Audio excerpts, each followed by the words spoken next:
시청자 여러분께 건강 솔루션 전해드리는 TV닥터 처방전. 안녕하세요, 김빅토리아노입니다. 오늘은 자궁 근종에 대해서 알아보겠습니다. 산부인과 전문의 오진주 선생님 모셨습니다. 어서 오세요. 안녕하세요. 여성의 삶의 질을 떨어뜨리는 질환이 이 자궁과 관련된 질환일 텐데 여성에게 자궁 당연히 중요한 장기죠? 네, 그렇습니다. 자궁은 방광과 직장 사이에 있는 근육으로 된 장기입니다. 주요 기능은 임신 시 태아를 키우는 것이고요. 임신이 아닌 기간 동안에는 임신을 기다리면서 생리를 만들게 됩니다. 네. 그렇다면 오늘의 주제, 자궁 근종, 어떤 질환인가요? 자궁 근종은 자궁 근육에 생기는 양성 종양입니다. 근육 세포들이 과도하게 많아지고 뭉쳐서 둥근 모양의 단단한 덩어리가 되는데요. 그것을 근종이라고 부릅니다. 유병률은 가임기 여성에서 10%에서 30%까지로 알려져 있는데 이거는 여자 네다섯 명이 모이면 그중 한 명은 근종이 있을 수 있다는 이야기입니다.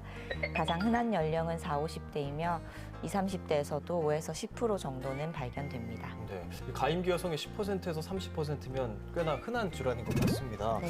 그렇다면 이 자궁 근종 왜 발생하는 건가요?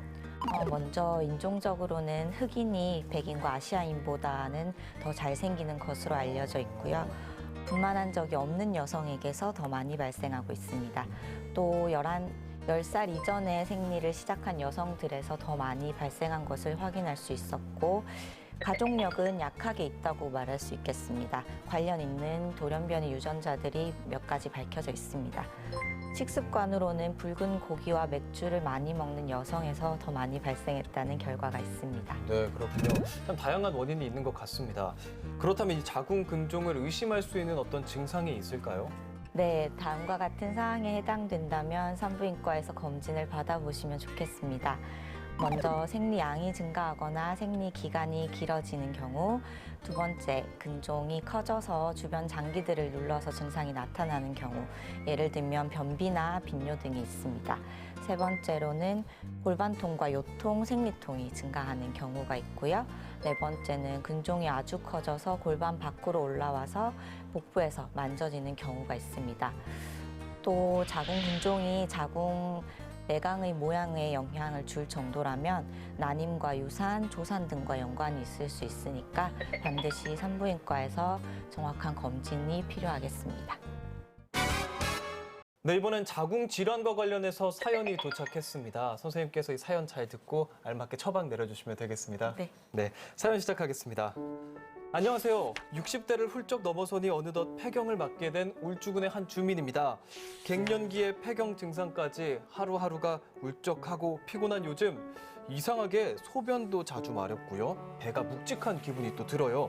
혹시나 이게 폐경 때문일까 걱정했는데 주변 친구들이 전혀 상관이 없다고 다른 것 때문에 그런 것 아니냐라고 이야기하더라고요. 도대체 어떤 게 맞는 건지 정말 폐경과 자궁 근종은 관련이 없는 건가요? 라고 사연 보내주셨습니다. 폐경 여성과 자궁 근종에 대한 얘기인데 어떤 관계가 있나요? 우선 여성 호르몬에 의해서 자궁 근종 크기가 자라는데요.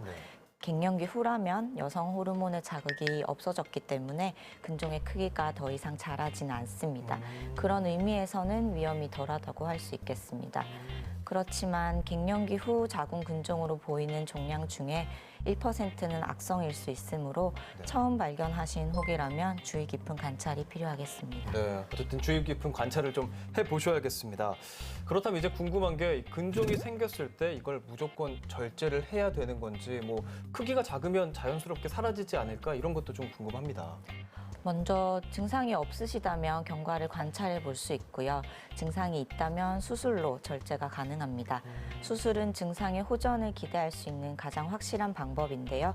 근종만 절제할 수도 있고 자궁 전체를 적출할 수도 있습니다.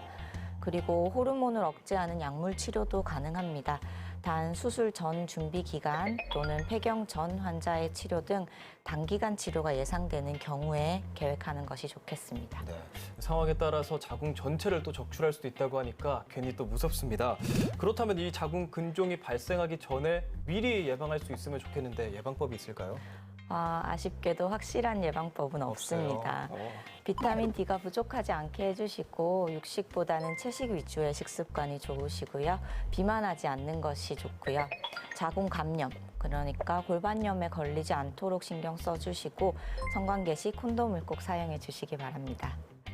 근종 이외의 자궁 질환들을 예방하기 위해서는 무엇보다도 규칙적인 생리가 중요하니 적정 수면 시간과 생활 리듬을 꼭 지켜주시면 좋겠습니다. 네, 이번 코너는 긴가민가 알쏭달쏭한 건강 속설을 이 OX 퀴즈로 정확하게 알아보는 시간입니다. 선생님께서 문제 내주시면 제가 다 맞춰보겠습니다. 문제 내주시죠. 네, 첫 번째 문제입니다. 근종이 있다면 6개월마다 검진을 받아야 한다. 근종이 있다면 6개월마다 검진을 받아야 된다라는 말인데 당연히 검진은 자주 받는 게 좋을 테니까요. 6개월마다 받으면 좋을 것 같습니다. 정답 O 하겠습니다.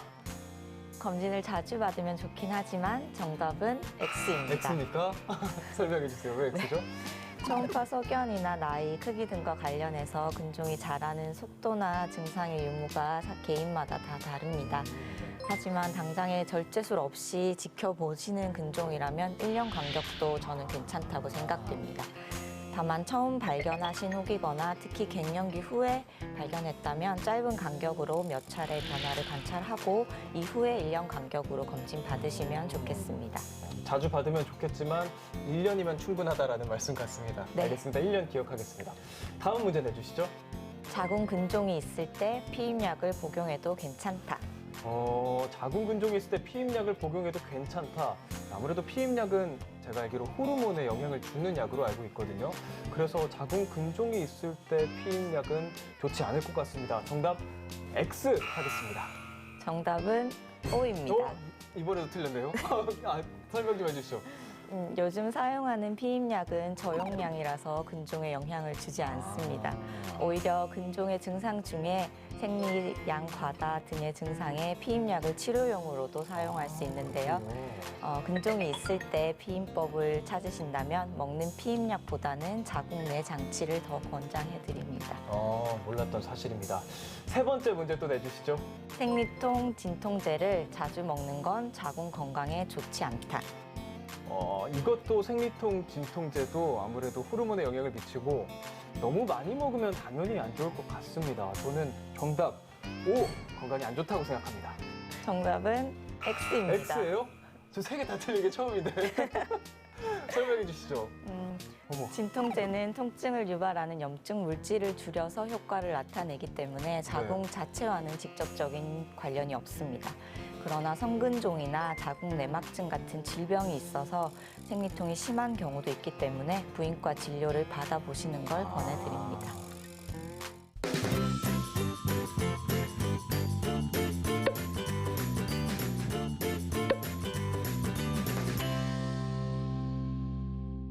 TV닥터 처방전 벌써 마칠 시간이 됐습니다. 마지막으로 또 한 말씀 해주시죠. 산부인과는 검사가 번거로워서 내원을 꺼리시는 것 같습니다. 그래서 잘못된 정보들을 인터넷에서 접하게 되는 경우가 많은데요. 비전문가에게 본인의 건강을 물어보지 말고 환자들을 위해 준비된 의사들에게 본인의 질환에 대해 맡겨주시면 좋겠습니다. 네, 오늘 말씀 감사합니다. 다음 주에 더 유익한 주제로 찾아뵙겠습니다. 대한민국 모두가 건강해지는 그날까지 TV닥터 처방전 다음 주에 만나요.